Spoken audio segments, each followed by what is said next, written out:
नमस्कार दोस्तों, आपका स्वागत है हमारे YouTube चैनल में। यह आपका लेसन नंबर 6 है, क्लास 11th का NCERT बुक से करा रहे हैं। इसकी ये विविध प्रश्नावली है। हमने पूरा चैप्टर वैसे समाप्त कर दिया है, तो इसमें चलिए देखते हैं। अब 1 से लेकर 10 तक वही प्रश्न है जो हम पहले कर चुके हैं, तो ये कुछ अलग टाइप के क्वेश्चन है वो हम यहाँ पर ले रहे हैं। जैसे कि इसमें 11वां क्वेश्चन से हमने लिए हैं, 1 बिलियन को 68 डिग्री फ़ारेनहाइट और 77 डिग्री फ़ारेनहाइट के मध्य रखना है। मतलब बिलियन का जो टेम्परेचर है, जो सॉल्यूशन, उसका आपका जो टेम्परेचर है 68 डिग्री फ़ारेनहाइट से 77 डिग्री फ़ारेनहाइट के मध्य रखना है। सेल्सियस पैमाने पर बिलियन के तापमान का परिसर ज्ञात कीजिए, जहां सेल्सियस फ़ारेनहाइट परिवर्तन सूत्र, ये क्या है, इसका सूत्र दे रखा है, परिवर्तन सूत्र F बराबर 9/5C + 32। ये आपने फॉर्मूला अपना पढ़ा होगा वैसे साइंस में, चलिए फिर भी। तो यहाँ पर F हमारा ये फॉर्मूला है ही, और उसने रेंज पहले ही दे रखी है 68 से 77। किसकी है? डिग्री फ़ारेनहाइट है, तो ये डिग्री फ़ारेनहाइट है, तो इसकी रेंज है। मतलब इसे मुझे कहाँ रखना है? 68 से 77 के बीच में। तो मैंने इस तरीके से रख लिया कि F ग्रेटर 68 और लेस 77। अब मैं क्या करूँगा, सेल्सियस का हमें निकालना है, तो सेल्सियस वाले के लिए क्या करें, अब इस F का यहाँ पर मान रख दो। तो F का मान है 9/5C + 32। अब देखिए इसे कैसे सॉल्व करते हैं। अब ये 32 है, इस साइड भी ले जाएंगे और इस साइड भी, तो दोनों तरफ क्योंकि दो इनइक्वलिटी हैं, तो अगर ये अकेली होती तब भी इधर ले जाते, और अगर ये आपकी नहीं होती तो इधर ले जाते। तो हम ऐसे केस में एक साथ ही कर देते हैं हर एक जगह, यानी कि सभी जगह 32 माइनस कर दें, या ऐसे समझ लें। तो 32 यहाँ भी माइनस कर दिया, यहाँ माइनस करेंगे वो कैंसिल हो जाएगा, और यहाँ भी माइनस कर दिया। या आप ऐसे समझें, 32 इस साइड ले गए तो माइनस हो जाएगा, इस साइड ले गए तो वो माइनस हो जाएगा। अब ये हमने माइनस कर लिया, 36 बचा, और इधर आपका 45 बचा। अब क्या है, ये जो 5 है अपॉन में है, तो ये तिरछी गुणा में जाएगा क्रॉस मल्टीप्लिकेशन में, तो इस साइड भी जाएगा और इस साइड भी जाएगा। या ऐसे कह लें कि प्रत्येक पद को 5 से मल्टीप्लाई कर दिया, तो 5 से यहाँ कर दिया, यहाँ करेंगे तो वो कैंसिल हो जाएगा, यहाँ 5 से करेंगे तो ये आ जाएगा। अब ये जो 9 है, तो इसे अपॉन में जाएगा, या प्रत्येक पद को 9 से डिवाइड कर दिया कह लें, तो यहाँ पर भी हमने डिवाइड कर दिया, यहाँ पर भी कर दिया, यहाँ करेंगे वो कैंसिल हो गया। या ऐसे समझ लें कि ये मल्टीप्लाई में है तो ये अपॉन में पहुँच जाएगा, इधर भी इधर भी। अब आप इसे कैंसिल कर सकते हैं। देखिए 9 से 36, 9 4 जा 36, और ये 9 5 जा 45, 9 पंजे 45। तो ये हो जाएगा 4 पंजे 20, और ये हो जाएगा 5 पंजे 25। तो आपका ये C है, यानी कि सेल्सियस है, तो हम यहाँ लिख देंगे तापमान का परिसर 20 डिग्री सेल्सियस से तथा 25 डिग्री सेल्सियस के बीच रखना है। तो तापमान का परिसर ये हो गया 20 डिग्री सेंटीग्रेड से 25 डिग्री सेंटीग्रेड के बीच है। तो आपका ये प्रश्न समाप्त हो गया है। अब 12th क्वेश्चन में है, ये कुछ ऐसा है कि 8% बोरिक एसिड के बिलियन में 2% बोरिक एसिड मिलाकर तनु किया जाता है। तनु मतलब समझ गए, डाइल्यूट किया जाता है। परिणामी मिश्रण में बोरिक एसिड 4% से अधिक तथा 6% से कम होना चाहिए। मतलब उसमें बोरिक एसिड की मात्रा जो बिलियन है उसमें 4 से तो अधिक हो और 6 से कम हो, 6% से। यदि हमारे पास 8% बिलियन की मात्रा 640 लीटर हो, तो ज्ञात कीजिए कि 2% बिलियन के कितने लीटर इसमें मिलाने होंगे। अब देखिए 8% बिलियन की मात्रा हमें दे रखी है 640 लीटर। अब इसका मतलब समझते हैं आप, मैं बता देता हूं। देखिए 8% बिलियन है अगर आपका, इसका मतलब है जो भी बिलियन है उसमें 8% आपका बोरिक एसिड है। मान लीजिए इतना 640 है, तो ये 8% बिलियन है आपका 640 लीटर। तो इसका मतलब ये हुआ कि 8% बोरिक एसिड कितना हुआ, वो इतना हो जाएगा, यानी कि 8/100 × 640। अगर 2% है जैसे तो 2/100 से मल्टीप्लाई हो जाएगा जितना भी है। तो ये होता है इसका मतलब कि 8% बिलियन, मतलब उस बिलियन में 8% वो पदार्थ होगा जो जिसका नाम ले रहा है। जैसे यहाँ पर बोरिक एसिड का नाम लिया है तो उस बिलियन में 8% बोरिक एसिड होगा। अगर 2% नाम लेगा तो उसमें 2% होगा। तो हमारे पास यहाँ पर 640 लीटर था 8% बिलियन का। अब मुझे 8% बोरिक निकालूंगा इसमें बोरिक एसिड, तो 8% करना पड़ेगा। अब मान लिए 2% बिलियन की x लीटर मात्रा मैंने इसमें मिला दी, तो परिणामी मिश्रण कितना हो गया, 640 पहले था और x लीटर ये हो गया। तो ये परिणामी मिश्रण है, इसमें बोरिक एसिड तो अलग है लेकिन ये बिलियन का मात्रा है टोटल। अब 640 लीटर बिलियन में बोरिक एसिड अगर आप निकालेंगे तो मैंने जैसा कि अभी आपको बताया 8/100 यानी 8% 640 का निकालेंगे। और अगर x लीटर बिलियन में बोरिक एसिड निकालेंगे तो कितना होगा, 2%। क्यों, 2% बिलियन की मात्रा x लीटर है तो इसमें 2% आपका बोरिक एसिड है। अब कुल बोरिक एसिड क्या हो गया भाई, ये है आपका कुछ और ये है, दोनों को प्लस कर दें तो कुल बोरिक एसिड आपके पास इतना बचा है। अब प्रश्न में क्या कहा है कि कुल बोरिक एसिड की जो मात्रा है वो क्या होनी चाहिए, वो होनी चाहिए यहाँ पर लिखी है कि परिणामी मिश्रण में बोरिक एसिड 4% से अधिक नहीं होना चाहिए, यानी 4% से अधिक हो और 6% से कम हो। तो परिणामी मिश्रण है कितना, ये है 640 प्लस x है, तो इसका 4% से अधिक क्या होना चाहिए, जो हमने अभी निकाला है।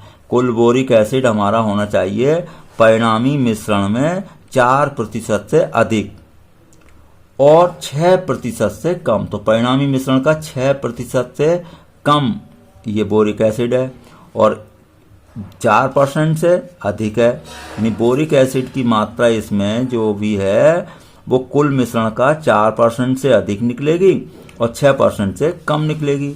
तो अब इस इनइक्वलिटी को मुझे सॉल्व करना है।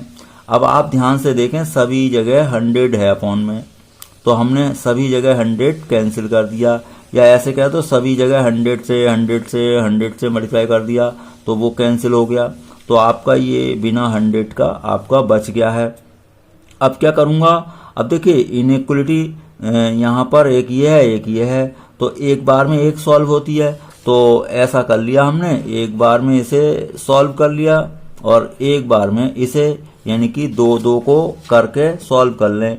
ये बीच वाला एक बार इसके साथ रख लें और एक बार इसके, देखो मैं रख कर दिखाता हूँ, इसके साथ मैंने इसे रखा। तो अब यहाँ पर कैसे सॉल्व करेंगे, देखिए ये 4 से अंदर मल्टीप्लाई कर दें, तो मैंने अंदर मल्टीप्लाई कर दी तो ये आपका नंबर आ गया, ये आ गया 2560 और प्लस 4x।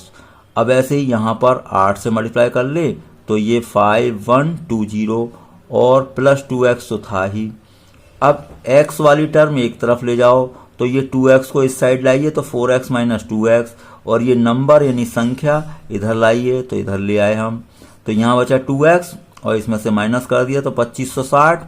अब 2 से डिवाइड करेंगे तो x लेस आ गया 1280, तो x 1280 से छोटा आ गया, इसे इक्वेशन नंबर मैंने 1 कह दिया। अब इसको इसके साथ सॉल्व करेंगे तो इसको इसके साथ मैंने लिख लिया। अब वही फिर मल्टीप्लाई कर लें, 8 से इसे कर लिया और ये 2 से तो है ही। अब ऐसे ही 6 से अंदर मल्टीप्लाई करो और 6x हो जाएगा। अब x वाले, अब ये 6x इधर बढ़ा है 2x से तो इधर को ले गए हम, तो 6x माइनस 2x, और ये अंक आप इनकी संख्या इधर ले आए, इसमें से माइनस कर लिया 1280 बचा, और ये 6x में से 2x माइनस करेंगे तो क्या बचेगा 4x। अब 4 अपॉन में लाएंगे तो ये 4 3 12 और 4 2 80, तो 4 2 8, तो आपका एक इक्वेशन ये हो गई। तो ध्यान से देखें, x 320 से बड़ा है और 1280 से छोटा है, तो समीकरण 1 व 2 से क्या लिख सकते हैं, x का मान 320 से बड़ा और 1280 से छोटा, तो ये आपका आंसर बन गया। यानी कि आपने जो बोरिक एसिड मिलाया था 2%, वो कितना है, वो 320 और 1280 के बीच में मिलाना पड़ेगा, यानी 320 लीटर से अधिक और 1280 लीटर से कम। तो ये आपका क्वेश्चन नंबर 12 था। तो अगला क्वेश्चन हम ले रहे हैं, इसी टाइप के हैं ये क्वेश्चन, ये इंपॉर्टेंट क्वेश्चन है इसलिए मैंने ये लिए हैं विविध अभ्यास में, बाकी तो सब कर ही रखे हैं। अब देखिए फिर 45% अम्ल के इतना लीटर बिलियन, आप समझ गए, इसमें 45% अम्ल है, बाकी और कुछ मिला होगा। तो 45% अम्ल के इतने लीटर बिलियन में कितना पानी मिलाया जाए कि परिणामी मिश्रण में अम्ल 25% से अधिक हो परंतु 30% से कम हो। तो हमने माना x लीटर पानी मिलाया जाता है, तो कुल मिश्रण आपका हो गया 1125 में x जोड़ गया तो इतना लीटर आपका हो गया है। 45% अम्ल के बिलियन में अम्ल कितना है मैंने आपको बताया, 45% निकालते हैं तो 45/100 और ये आपका ये आ जाएगा, तो 45/100 से इसकी गुणा कर दी। अब दिया है क्या कि ये जो अम्ल है 45% इसमें वो परिणामी मिश्रण में क्या होना चाहिए, 25% से अधिक और 30 से कम होना चाहिए। तो अब मैं ये तो मेरे पास अम्ल की मात्रा आ गई, अब ये मिश्रण है जो मिश्रण में क्या होगा 25% से अधिक होना चाहिए ये, तो मिश्रण है आपका ये 1125 और प्लस x, तो 1125 प्लस x का 25% निकालो और उससे बड़ा रख दो इसे, और 30% निकालोगे इस मिश्रण का तो उससे क्या लेस रखोगे, यानी कि ये जो मात्रा है 25% और 30% के बीच में है। अब यहाँ भी देखिए 100 यहाँ सभी जगह है, तो हमने सभी जगह कैंसिल कर दिया, या ऐसे कहते हैं सभी जगह 100 से मल्टीप्लाई किया तो कैंसिल हो गया। अब यहाँ पर भी इनइक्वलिटी 2 हैं, तो एक बार में ये सॉल्व करेंगे और एक बार में इतना लेकर, तो पहले मैंने एक बार में ये यहाँ तक का ले लिया ये। अब कैसे 25 और 1125 प्लस x और लेस 45 गुणा इतना। अब देखिए ये जो 25 है इसके बटे में आ जाएगा, अब 1125 प्लस x बचा, इससे हम कैंसिल कर सकते हैं। कैसे, अब देखिए ऐसे एक साथ कैंसिल ना हो तो आप ऐसे कर सकते हैं, देखिए 5 पंजे 25 और 5 नेम 45। अब 5 से कैंसिल कर सकते हैं, 5 दूनी 10 1 12, तो 5 दूनी 10 और 5 पंजे 25, तो 9 इंटू ये बचा। अब इसकी मल्टीप्लाई भी कर लें तो ये आ जाएगी 2025, तो 20-25 आ गई। अब अंक एक तरफ कर दें तो 1125 इधर ले आए तो इसे माइनस कर दिया, तो आपका x आया 900 से लेस, इक्वेशन नंबर 1 हो गई। अब मैंने कहा था अब ये आधी इनइक्वलिटी मतलब इधर सॉल्व करेंगे, भाई ये इसमें 2 है ना, तो अब एक बार ये लेकर सॉल्व करेंगे एक बार ये, तो मैंने ये लिया। अब वही काम 30 को इसके अपॉन में लाइए तो ये फिर कैंसिल होगा, 5 ये आपका 15 से कैंसिल हो जाएगा, 15 दूनी 30 और 15 तिया 45, तो ये 3 इंटू ये आ जाएगा और अपॉन में 2। अब इसे हम ये कर सकते हैं, इन्हें मल्टीप्लाई कर लिया मैंने पहले, तो ये 33 और 75 बन गया। अब 2 से भाग कर दो, तो 2 से हमने भाग कर दिया तो ये बन गया। अब 1687, तो 1687 आपका ये बन चुका है और 0.5 है। अब ये अंक इधर लाइए, तो इधर ले आए हम, इसे माइनस करो तो ये बचा आपका 562, तो ये आपका 562 बचा, यानी 562.5। तो ये x इससे बड़ा है और इससे छोटा है, तो समीकरण 1 व 2 से कैसे लिखेंगे, x का मान इससे बड़ा तो इससे x का मान बड़ा और 900 से छोटा, तो आपका ये आपका आंसर बन गया। यानी कि आपको जो मिलाना है पानी कितना 562 लीटर से लेकर 900 तक मिला सकते हैं, तो आपका वो जो सॉल्यूशन है उसमें 25% से अधिक रहेगा अम्ल, लेकिन 30% से कम रहेगा। तो ये आपका क्वेश्चन नंबर 13 था। एक क्वेश्चन हमने और लिया है, ये लास्ट क्वेश्चन है इसका विविध प्रश्नावली का। इसमें है एक व्यक्ति के बौद्धिक लब्धि मतलब IQ बोलते हैं इंग्लिश में, तो एक व्यक्ति के IQ मापन का सूत्र है ये निम्नलिखित। IQ इक्वल्स टू रखा है MA/CA × 100। अब MA क्या है, मानसिक आयु, जो मन से सोचते हैं कि भाई कई लोग होते हैं ना कि यार मन से बिल्कुल अभी बालक हैं, तो ये MA है मानसिक आयु, और ये CA है कालानुक्रमी आयु, यानी कि ये ओरिजिनल का भाई कोई 20 साल का है वास्तव में तो 20 साल का है।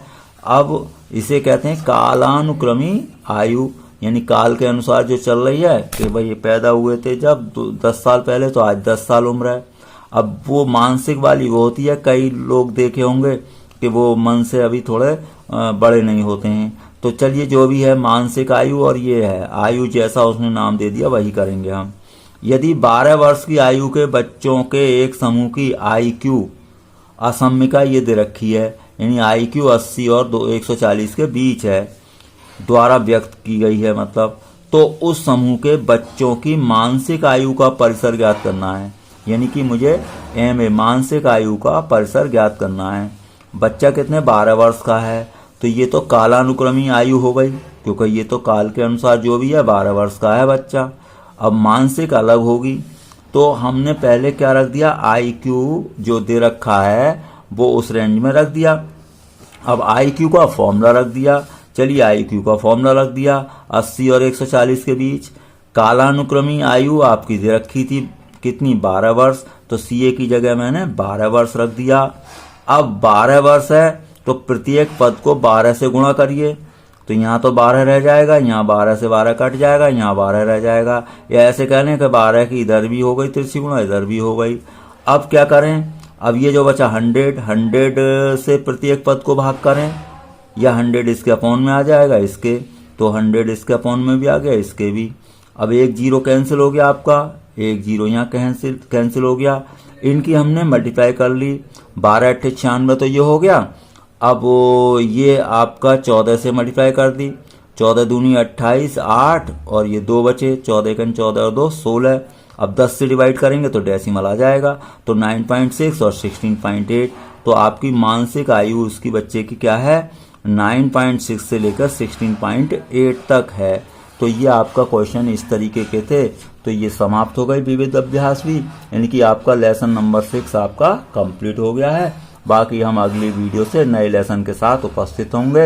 हमारे साथ चैनल पर बने रहें, आपका सिलेबस इसी तरीके से पूरा हो जाएगा। वीडियो देखने के लिए आपका बहुत बहुत धन्यवाद।